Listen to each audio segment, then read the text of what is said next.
Is your productivity stopped because your app can't find the Mono Runtime DLL? I'm Sophie Chen, a senior Windows support engineer. Let's identify the gap and fix it with an automated solution. This DLL file is the core library for the Mono framework.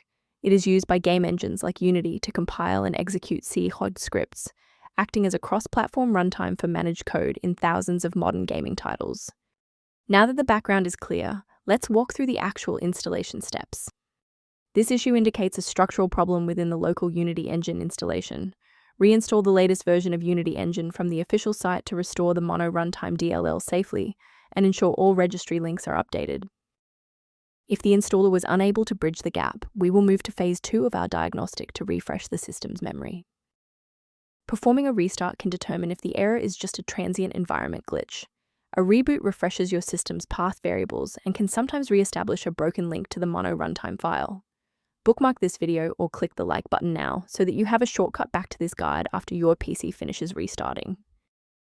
To prevent any secondary issues, I recommend a cautious approach to downloading individual system files. Keep in mind that the Mono Runtime DLL must be properly synchronized with the Windows registry.